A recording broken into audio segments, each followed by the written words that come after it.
আসসালামু আলাইকুম। কেমন আছেন সবাই? আশা করি ভালো আছেন। আমার ভিডিওতে একটি আমের চারা দেখতে পাচ্ছেন।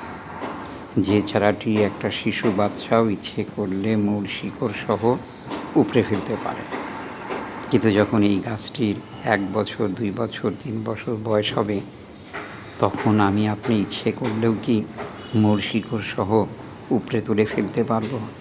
তখন একে অপসারণ করতে গেলে অনেক প্রক্রিয়া অবলম্বন করতে হবে। ঠিক তাই বলছি, জীবনে বা সমাজে, দেশে যখনই কোনো সমস্যা আসুক না কেন, সেই সমস্যার যদি সঙ্গে সঙ্গে সমাধান করা না যায়, তাহলে এই সমস্যা বাড়তে বাড়তে এমন একটা পর্যায়ে পৌঁছাবে যেখান থেকে ওই সমস্যার সমাধান করাটা দুঃসহ বিষয় হয়ে।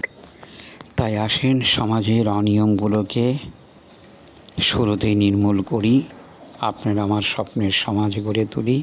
সবাই ভালো থাকবেন। ধন্যবাদ।